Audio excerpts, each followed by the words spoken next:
the first time Emily Carter revealed her face online, it broke the internet. I was just casually scrolling through Livestream on my burner account when I saw her latest video. It was simple. She wore a pale hanfu, bare feet brushing across a wooden floor, surrounded by a sea of fluffy kittens. One of the kittens tugged playfully at the hem of her skirt, and for a split second, her long, pale legs came into view. I paused. My thumb hovered, then fell still. I stared. Something about that image felt familiar and disorienting, like déjà vu wrapped in silk and cat fur. Without thinking, I tapped into the comments section, meaning to joke around under my throwaway account, except I forgot to switch. On my official verified account, with millions of followers watching my every move, I wrote, "When I become emperor, the first thing I'll do is raid your house." Except I forgot to type the word house. And that missing word changed everything. The next morning, my phone blew up like a war zone. My manager Nathan Reed was calling non-stop, alternating between sarcasm and fury when I finally picked up. "Your Majesty," he said coldly, "glad you finally woke up." I was still groggy and confused, so I stupidly played along, answering, "If there's something to report, come to court. If not, leave me alone." He didn't laugh. "Check the trending tab. Now. Call me after you've read it." That tone told me I was in trouble. Bad trouble. I braced myself, opened Livestream, and my heart sank. I had taken 3 of the top 5 trending spots overnight. And the trending tags were brutal: "We can't let James Walker be emperor, James Walker says everything black and white is yellow." I was numb. I tapped the post under the trending tab and realized what happened. That comment. I hadn't switched accounts. But worse, I hadn't typed house. What was meant to be a harmless fanboy comment turned into something questionable. Embarrassing doesn't even cover it. This was 10 times worse than that time I slipped on the red carpet and accidentally yanked the skirt off the actress in front of me. In a panic, I slapped my right hand twice, whispering, "You damn right hand. You betrayed me again." I frantically found the original video and scrolled through the comments. Over 3 million likes. The entire comments section was quoting me or twisting my words into memes. One fan wrote, "You don't have to be emperor to do that, James. I'd offer up my place voluntarily." Another added, "Brother, that's too bold. What happened to being classy?" I tried to explain to Nathan. "It's not like that. I just forgot a word." He deadpanned, "Okay. Let's test that. Imagine she wasn't hot. Would you still comment that?" I shut up. I mean, the guy had a point. The truth is, Emily Carter has been under my radar for over a year. Back when she was just some no-name calligraphy blogger, posting videos with barely 10 views, I found her. Her setup was modest: ink brush, cats, hanfu, a quiet voice talking about stroke techniques. But there was something about her. One video ended with a poem I recognized. My stage name came from that poem. I left a comment on impulse, "You can't film like this." She actually replied, "Then how should I film it?" That curiosity, that humility, it hooked me. I gave her an absurdly detailed suggestion. Put a mirror in front of you. Let your fingers stain with ink. Lift your skirt to rub it off on your thigh. Let the mirror catch that shot. If your face is nice, right across your cheek. When your brush runs dry, don't dip it in ink, dip it on your tongue. But keep your eyes calm, innocent. You're a calligrapher. Let others do the misinterpreting." She never replied. Maybe she was creeped out. Maybe she didn't have the confidence. I moved on. I had work. Life. Deadlines. But a week later, I noticed she posted another video. One that perfectly recreated my suggestion. Mirror, thigh, ink, everything. She even tagged my burner account with a caption, "Coach, is this right?" That video exploded. And just like that, the unknown Emily Carter went viral. Since then, every video she posted followed some form of my suggestions. Sometimes subtle, sometimes direct. We got closer in the comments, and eventually, we added each other. Not to my main account, of course. Only, Big Orange, my anonymous Tickstream identity. Emily thought I was just some quirky perv with good taste. We talked about lighting, angles, body language. She trusted me. Even sent me a massive tip once, saying I deserved a cut from her recent income. I refused. I didn't need the money. I just liked talking to her. Helping her. Watching her become something dazzling from behind the curtain. But I got cocky. I forgot to switch accounts. And now the whole internet thinks I said something disgusting to a woman I barely know. Except I do know her. More than she realizes. When Nathan mentioned collaborating with Emily to smooth out the PR mess, I nearly choked. He said she'd already reached out, offering to help with damage control. Said she was thoughtful, professional. Even admirable. We can connect you too, Nathan said. She's got a good image. Would be great for your upcoming drama. But I already had her contact info. I'd had it for months. Now, the real issue was. Does she know it's me? I messaged her from my main account, trying to sound clueless. It's weird how people misunderstood my comment. I mean, just because I missed one word. I added a confused emoji. She replied after a while, people read too much into things. Don't worry. I pushed further. You didn't misread it, did you? She replied, no. I didn't. I wasn't convinced. So I logged into Big Orange. Hey, you there? I asked. She replied with an emoji the exact same one I just used on my main. A fan-made meme of me scratching my head. I froze. She never used emojis in our private chats. What were the odds? Was it a coincidence? Or did she recognize me? I sent a stream of, ha ha ha ha, like I wasn't sweating bullets. Then I typed, what kind of weirdo do you think James Walker is? You think he's crushing on you or something? She responded with a soft voice message. She always sends voice notes to Big Orange. Maybe he is. I went pale. I scrambled to fix things on my main. Maybe it was just a mistake. The guy's a public figure, he probably just typed too fast. Emily giggled through the screen. Or maybe he forgot to switch to his burner. My stomach dropped. That wasn't just a guess. It was a trap. I typed back, nah, if he had a burner, I bet it'd have some weird name like, I dunno, Big Orange or something. Emily replied instantly, or something just like that. My hands were sweating. Then came another voice note, soft as velvet, Coach Big Orange, you've helped me so much. Why don't I take you out for a meal to thank you? I panicked. Just had surgery, I typed. Not feeling too mobile. What surgery? She asked. You never mentioned it.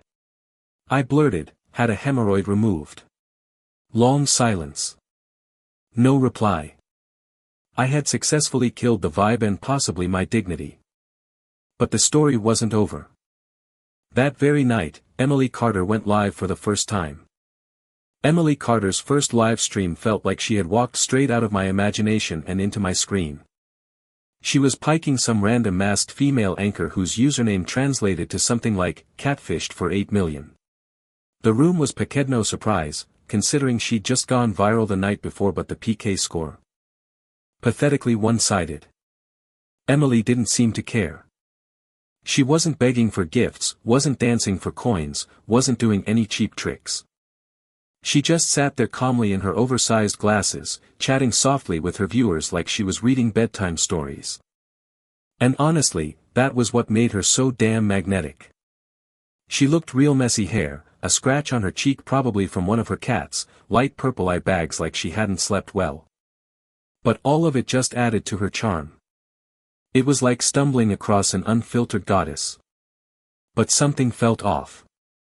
Her mood, her tone, even her timing, it didn't feel like she wanted to be there. Then it clicked. The PK wasn't her idea. She got dragged into this because of me. Because I forgot to switch accounts. And now, my fans, bless their chaotic, meme-loving souls, had flooded into her live stream like an overexcited swarm of bees at a honey convention. I watched the comments roll in. Our bros queen must win. Someone get her a rocket. James Walker's woman can't lose like this. Yo, do the paw print thing again. And then, the trolls showed up too. Some randoms from the Masked Anchor's stream started spamming the chat. Oh look, it's the viral cat girl with zero skills. Just another fame chaser who got lucky. Only knows how to farm sympathy and thigh shots. Emily didn't flinch. Instead, she muttered, well, since I'm bored waiting for this PK to end, I'll write something for you guys. I couldn't help myself. I typed in, what are you gonna write, Emily? She looked up, her eyes catching my comment like a magnet.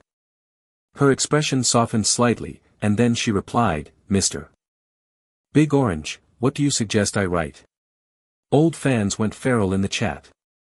It's him. The legend returns. Our writing coach is back. She turned the camera to her desk.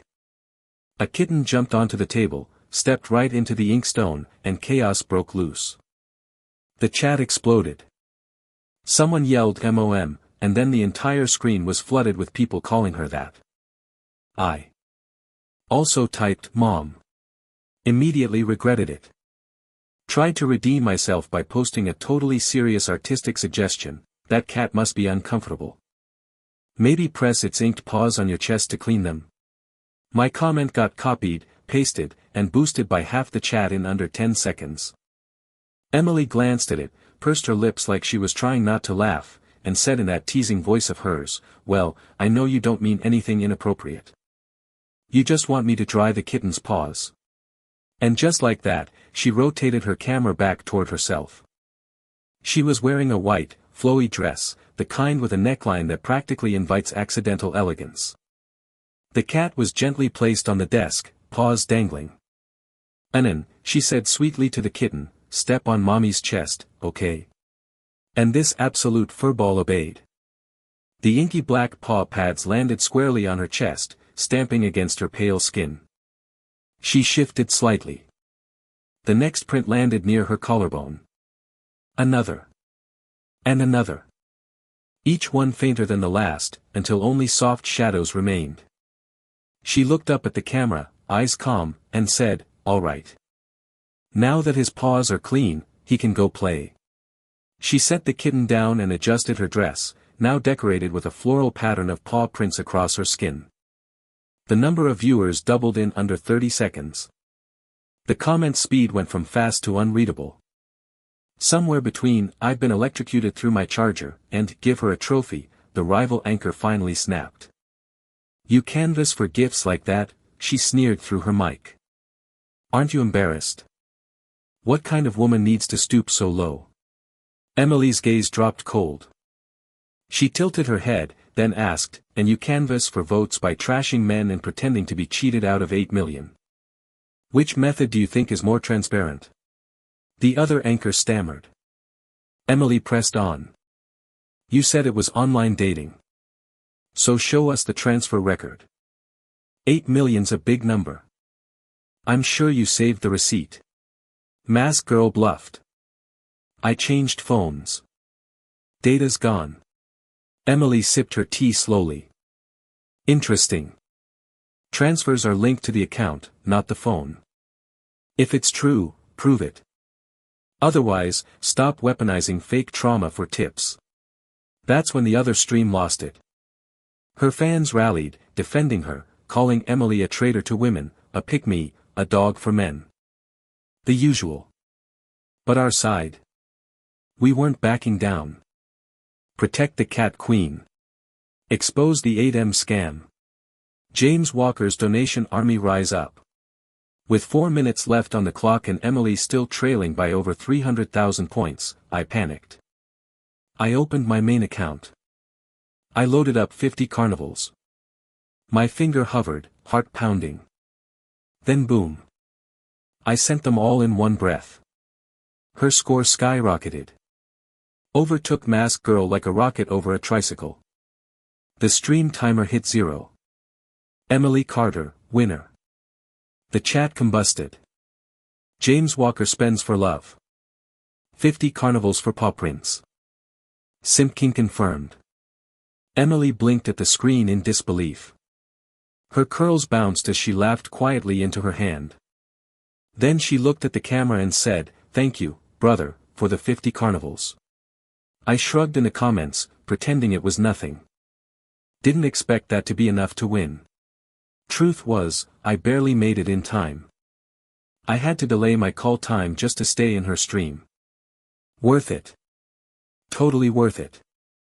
She raised an eyebrow, clearly catching on. You're very powerful, huh? Should I thank you more personally? My comment section was chaos. But all I could focus on was her.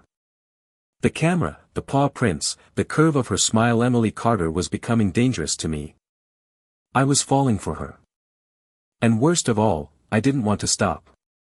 After the live stream ended, I was still dazed, staring at my screen like a lovesick fool who just maxed out his credit card for a girl who didn't even know he existed, or maybe did, which was even more dangerous. Emily Carter sent me several transfers to my main account right after the stream, each tagged with the same apology: I owed someone a favor and had to agree to that PK battle. You shouldn't have spent that much. Let me pay you back. I stared at the notifications, felt my jaw tighten, and hit decline on every single one. I replied with a smirk, "Why don't you just call me brother instead?" She fired back instantly, "We're the same age. And you're only like what, 4 months older? No way I'm calling you that." Seeing that I wasn't accepting her money, she sent a voice note instead. Her voice was as soft as ever, but her words were sharp, teasing, dangerous in a way that hit me somewhere between pride and panic. "I have this friend," she said, "who keeps asking why this guy only speaks in monologues and doesn't say what he really feels." I stared at the audio clip like it was a bomb waiting to go off. I replied with my own voice note, keeping it casual. "And what did you say to this friend? You tell her maybe he's waiting for someone to call him out." I regretted it the second I sent it. It sounded like I was flirting. Worse, like I was confessing. And honestly, maybe I was. Because that moment during the live stream, watching her sit there with ink paw prints trailing down her collarbone like accidental tattoos, watching her hold her own against fake trauma influencers and masked mediocrity, I felt something snap into place inside me. Like she'd checked off every box I didn't even know I had. And now I couldn't unsee it. I couldn't unknow that I cared if she lost, couldn't ignore the heat that rushed to my face every time she said, "Coach Big Orange," in that voice. I'd never thrown carnivals for anyone else. I'd never stayed up to memorize someone's stream schedule. But her. She made me forget I was famous. Forget I had a career, a face to protect, a reputation. All I knew was that she had a cat named Anan, a scratch on her cheek she didn't cover up, and a voice that could make ink run uphill. I typed out and deleted 3 different explanations, none of which sounded cool, until I finally landed on, "Your friend's kind of sharp." Maybe she already knows the answer. She didn't continue the topic. Instead, she said, "Since you're top of my donation list now, I owe you a benefit. You'll see it in my next video." And sure enough, the next day, she posted again. The video started with her usual soft lighting, her hair pulled back loosely, a single kitten asleep beside the inkstone. And then she looked straight into the camera and dipped her brush in black ink, leaned forward, and on her cheekbone, in bold, fluid strokes, she wrote 2 characters, Boda. My name. Or rather, the one the world knew me by, James Boda Walker. My jaw dropped. The comment section combusted. Boda on her face started trending. I threw my phone across the bed, picked it back up, and texted Nathan Reed, "Control the PR." His response was savage: "Did you care about PR when you threw 50 carnivals like you were making it rain in Vegas?" I didn't even have a comeback. He threw the new film script on my desk, deadpan, "Congratulations, Romeo." You've just created a shipping tag with a calligraphy girl. I was due to start filming soon, an intense indie project set in a small town. The role was dark, gritty, real. Ethan Clarke, a low-income guy who loses his wife, gets publicly humiliated, and claws his way back for revenge. The director was notoriously intense about method acting. When we arrived in Willow Creek, Oregon, the guy gave me one instruction: you're Ethan now. You don't film until you blend in. I want you to breathe this town. So the next morning, I dressed down and went to mingle with the locals. Bougainvilleas bloomed everywhere, and groups of retirees gathered under awnings gossiping about the whole town's business like it was national news. I joined one of those circles. Listened quietly. Took notes. Then, out of nowhere, a loud woman, Mrs. Baker, I think, turned to me. You ain't from around here, are ya? She said, squinting at me like I was a lizard in church. I smiled politely. Just moved in. My girlfriend's local. Oh, she said, instantly alert. And who might that be? I panicked. Slipped straight into character. Her name's Emily. She teaches calligraphy at the kids' center. She's pregnant. That's why I followed her here. The group erupted in excited gasps like I just dropped a surprise wedding announcement. Emily Carter. You're kidding. She never told us she was dating anyone, let alone knocked up. Y'all better plan a wedding soon before that baby starts kicking. I laughed nervously, trying to downplay it, when suddenly I saw her. Coming around the corner in a flowy chiffon skirt, a bundle of rice paper in her arms, hair half up, bougainvillea petals clinging to her shoulders like accidental accessories. Our eyes locked. I stopped breathing. She did too. This was the first time I'd seen her in person. No filters. No soft lighting. Just her. And somehow, she looked even better. She wasn't just beautiful, she was grounded, textured, real. And she stared at me like she knew every lie I'd ever told. Mrs. Baker grinned, oblivious to the tension, and shouted, "Hey there, Teacher Carter. Dismissed the kids early today?" Emily nodded distractedly, her eyes still on me. "Yeah, last class of the week. Do you two know each other?" Mrs. Baker asked, suspicious and delighted. Emily didn't miss a beat. "We do." The old ladies around us exchanged looks like they just cracked a code. "So she is your girlfriend?" I knew it. She always looked like she had a secret. "Ah, honey, we won't judge. Kids come when they come. You just let us know when the wedding is." I could feel my soul leave my body. I texted Nathan under the table, "Do I need to learn the local gossip dialect too?" He replied, "Nah, sounds like you're teaching them instead." I wanted to crawl into a hole. "But Emily." She turned to me, her cheeks pink, her voice impossibly soft. "Then let's go home." My feet moved before my brain did. I walked beside her, step for step, heart thumping like a teenager. The crowd behind us hooped and hollered. "Watch that baby bump. Y'all better not start now, the town ain't ready for twins.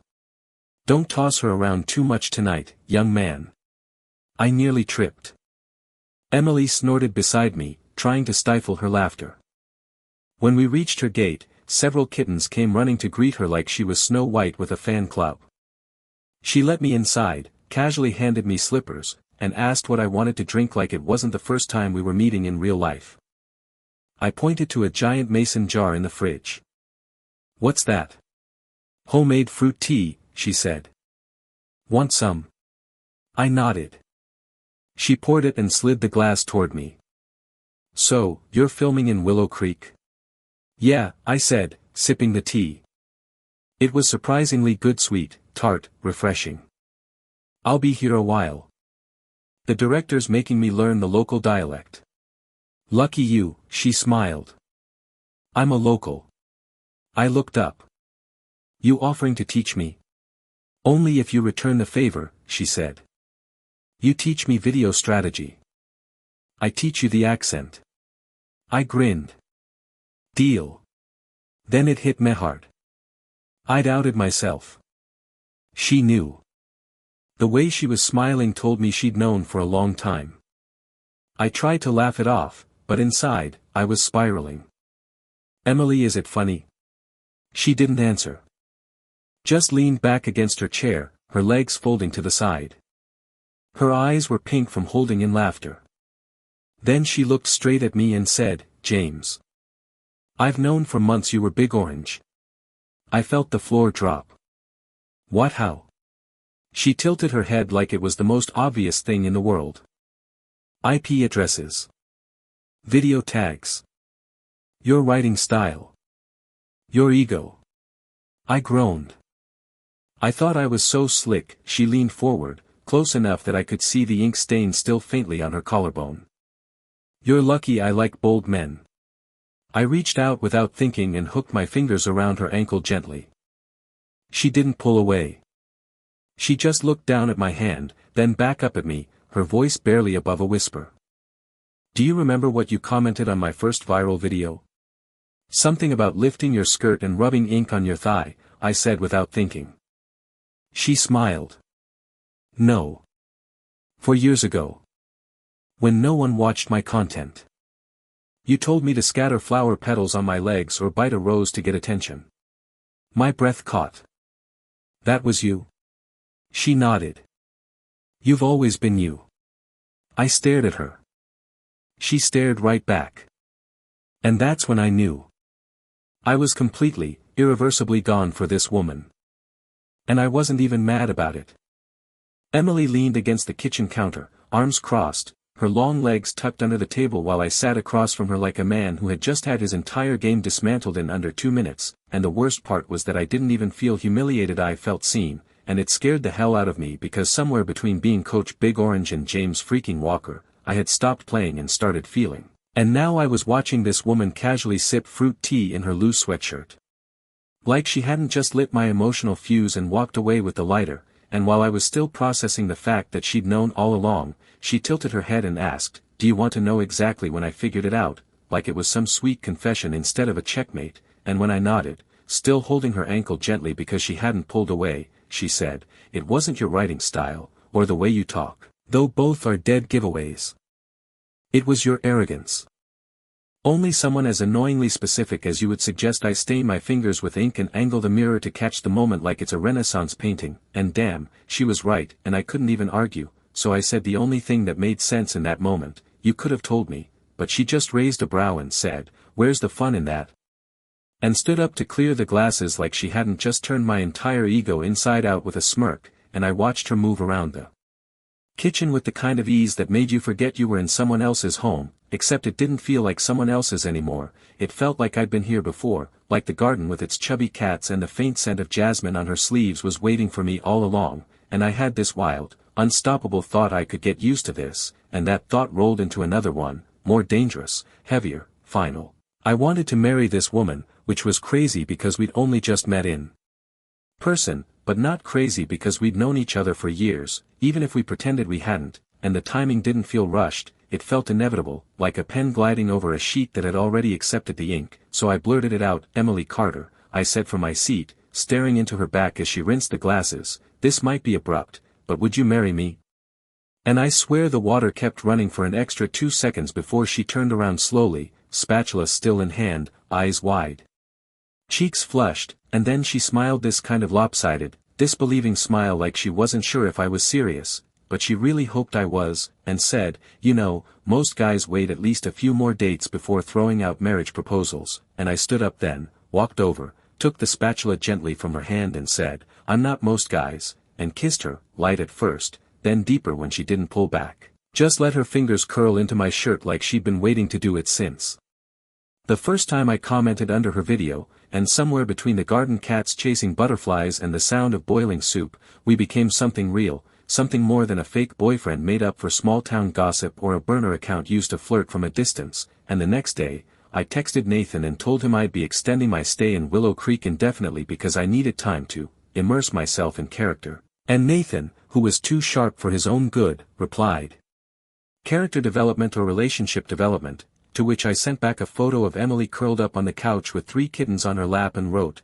"Method acting," and he didn't reply for a solid 10 minutes, probably because he was busy screaming into a pillow, but I didn't care, because for once in my life, the story I was living was better than any script I'd been handed. And as we moved through the days, Emily teaching me the local dialect while I helped her brainstorm new video ideas, something shifted in the air, and one night after dinner, while we sat under the porch lights watching the cats tumble in the grass, she said, "You know, I used to think falling in love was this big dramatic thing with fireworks and breakdowns and movie montage confessions, but this is so quiet. I didn't even notice it was happening until I realized I never want to go to bed without saying goodnight to you, and I wanted to say something profound back, something worthy of that confession, but all I managed was, 'You'll never have to,' and I meant it with every inch of my dumb actor soul, and I kept that promise, through the last scene of the film when the director finally said, 'You're Ethan now,' and I replied, 'I'm someone else now too,' and I knew what he meant. Me character had to suffer and rise, and I'd done the same, just off script, because at the next award ceremony, when I got called up to accept Best Actor, I took the mic, looked straight into the camera, and said, 'Today I have 2 reasons to celebrate. 1, this trophy. 2, I got married,' and the gasps from the crowd were nearly as loud as the applause, but nothing drowned out the look Emily gave me from the front row, wearing a soft blue dress with a cat hair on her shoulder and a smile that split me in 2, and I held up my hand, flashed the simple silver band, and said, 'Director Coleman told me to become a local.' So I did. I married one, and the audience erupted, and I swear, even my manager cried, though he'll never admit it, and later that night, when I got home to our little cottage in Willow Creek, Emily was curled on the couch again, TV playing some rerun in the background, and she looked up and said, 'You made a big fuss about me today, actor boy,' and I crouched down in front of her, tilted her chin, and asked, 'Why so glum, wife?' and she muttered, 'You were gone for 2 whole days.' It felt like 2 years, and when she said that, I swear, my heart melted into the floor, so I pulled her into my lap, ran my fingers through her hair, and whispered, 'Then let's make up for the time,' and she grinned wickedly, bit my finger, and said, 'I plan to,' and before I could throw out another joke, she pulled me toward the bedroom with a look that promised everything and more, and all I could think was, I started this whole mess by forgetting to switch accounts, but if it brought me here, to her, to this ridiculous, perfect life, then thank God for that mistake, because I wouldn't trade it for anything, not even a perfectly worded comment.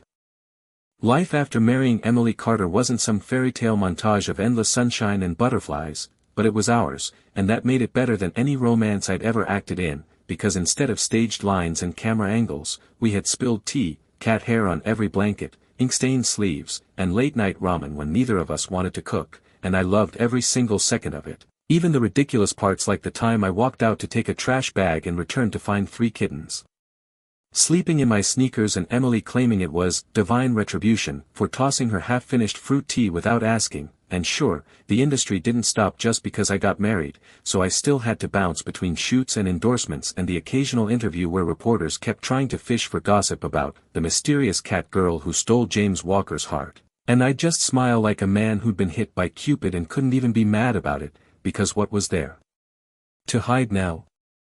The whole world knew she was the one who had Boda written on her cheek, and honestly, I wanted people to know, wanted the internet to see that a soft-spoken calligrapher with an army of cats and a voice like silk had managed to tame the chaos in my brain better than any therapist ever had, but of course, fame comes with its downsides, and one afternoon, while I was in the middle of shooting a gritty monologue, Nathan came barreling into set waving his phone like it was on fire, shouting, "Dude, you need to see this, your girl's trending again," and for a second I froze, because trending in our world could mean anything from cuteness overload to scandal apocalypse, so I ran over and grabbed his phone, heart thumping, only to see the tag, Emily Carter Face Reveal 2.0, and below it, 100 screen grabs from an art exhibition where Emily had made a surprise appearance, barefaced, casual, holding hands with a sleepy-eyed me in a hoodie and joggers like 2 civilians who'd accidentally wandered into a gallery mid-date, and someone had taken a photo from just the right angle where the sunlight hit her face and the red ink mark from one of her cats stood out like a brushstroke on porcelain,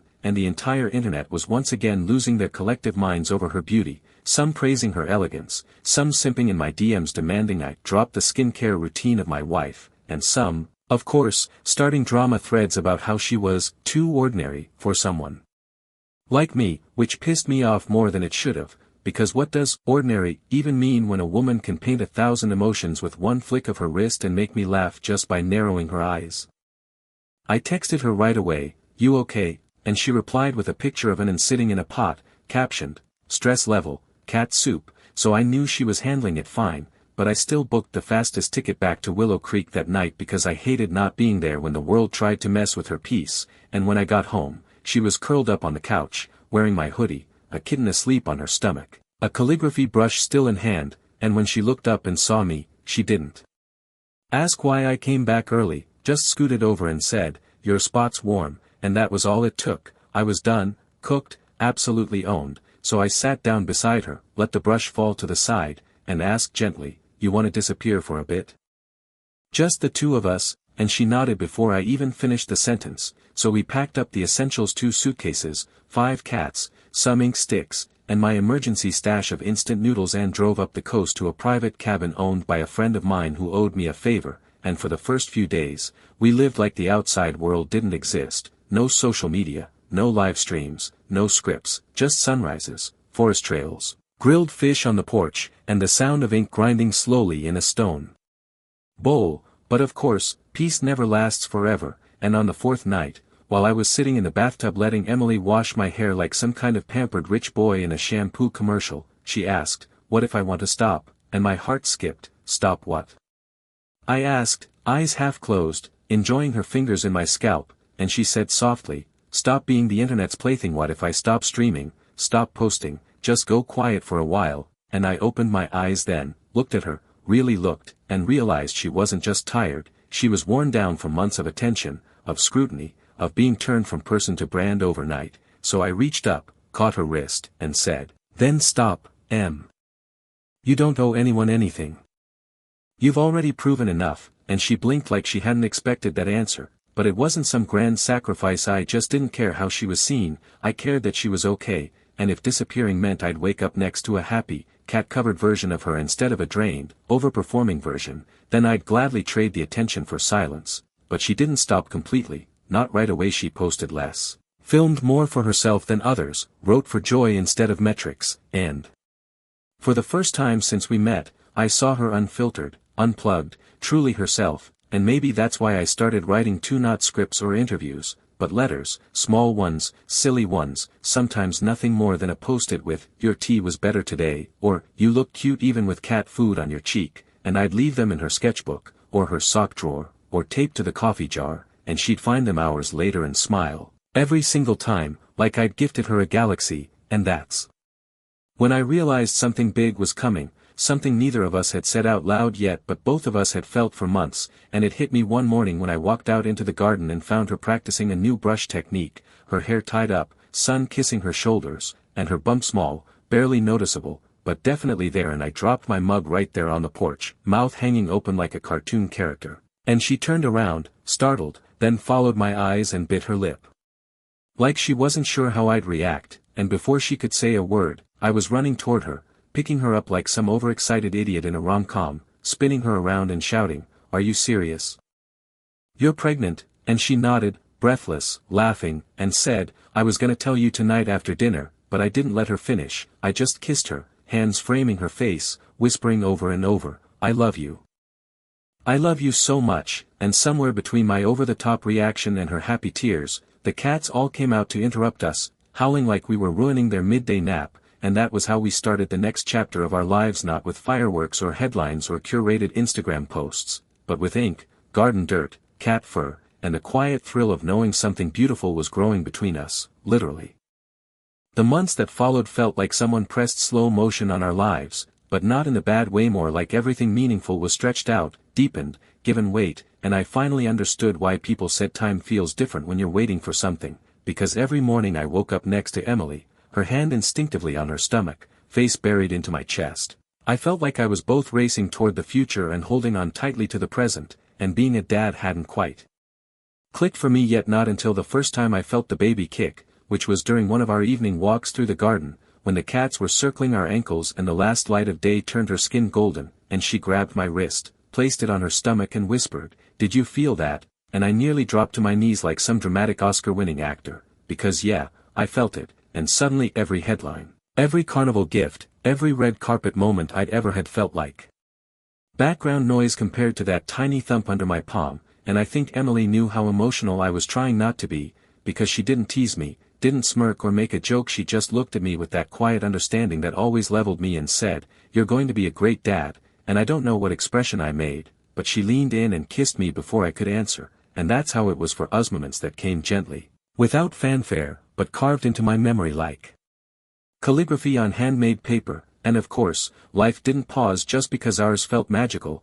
There were still campaigns to shoot, meetings to attend, and press conferences to survive, and when news broke that I'd be starring in a new sci-fi blockbuster, the internet reignited its obsession with James Walker's domestic arc, which apparently now included matching aprons, prenatal yoga, and a viral clip of me falling asleep on Emily's shoulder during a birthing class. And to be fair, that clip was deserved. I did pass out a little, but only because the instructor showed a very graphic video I wasn't mentally prepared for, and after that, Emily never let me live it down, even joked that if I fainted during the real thing, she'd name the baby, Drama King Walker, and I told her if she did that, I'd retaliate by live streaming the delivery room, and we laughed. We always laughed, even in the chaos. Even when the baby clothes didn't fit or the cat peed in the crib or I accidentally shrunk one of her favorite maternity sweaters in the wash. And then, just like that, the due date arrived, and I prepared myself well. I thought I had, but nothing actually prepares you to watch the woman you love endure pain that looks like it could split the sky open. And yet she was stronger than I'd ever seen her,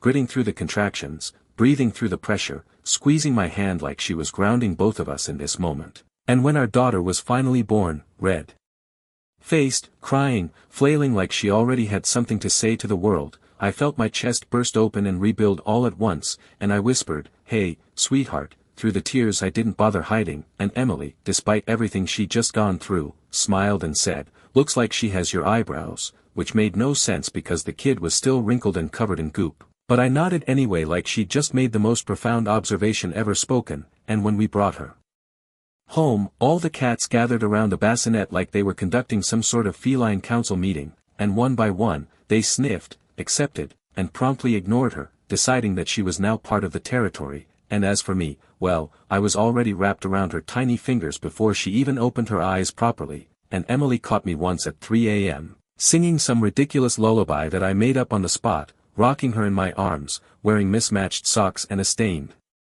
hoodie, and instead of laughing, she leaned against the doorway and whispered, "You're doing great, Dad," and I wanted to reply something cool or funny, but all I could do was smile and kiss our daughter's forehead, whispering, "You've got the best mom in the world," because it was true, and the truth only grew louder as weeks passed, as Emily slowly eased back into herself filming short videos when she felt like it, never for pressure, never for the algorithm, just because she wanted to. And her first comeback video was quiet, no filters, just her in the garden, hair tied up, ink brush in hand, writing our daughter's name on handmade paper, and at the end, she smiled at the camera and said, "Her name is Anya. It means grace," and within minutes, the video blew up, not because of fancy effects or marketing hype, but because it was real, like everything she did, and the comments flooded in, "She's back. Mom energy unlocked. James and Emily's daughter already won the genetic lottery," and though we didn't say much online, I knew that people were watching our story unfold, not like a show but like a shared journey they felt invested in, and I didn't mind, because this time, the attention didn't feel invasive. It felt like support, like the world was rooting for us, and it made me want to keep earning that support. So when award season rolled around again, and I got nominated for a role I almost didn't take because I was knee-deep in diaper duty, I showed up to the ceremony in a tux that barely fit anymore thanks to all the late-night snacking Emily encouraged, and when they called my name, I walked up, took the mic, and said, "This one's for the girl who taught me to stain my hands with ink, hold a kitten with one arm and a baby with the other, and still managed to make me feel like I'm the lucky one." And backstage, when Emily hugged me, she whispered, "You are," and I knew she wasn't just talking about the trophy. She meant everything, the whole messy, beautiful life we built from a single mistyped comment. And sometimes I look back and think if I'd remembered to switch accounts that day, none of this would have happened. No paw prints, no live stream chaos, no small town gossip, no cabin getaway, no garden wedding, no tiny hands wrapped around my finger in the dead of night. And honestly, I'm glad I messed up. I'm glad I forgot the word home and accidentally confessed to the world, because I Didn't just raid someone's house that night. I found her, and I'll never stop thanking the universe for the chaos that brought me to this moment, where I'm lying on a blanket under the stars with my wife curled against my side, our daughter asleep between us, cats purring around us like living pillows, and Emily softly asking, "Do you think she'll be left-handed or right-handed?" And I reply, "I think she's going to be exactly who she's meant to be, because if there's one thing I've learned, it's that the best stories never go according to plan. They write themselves, one accident at a time."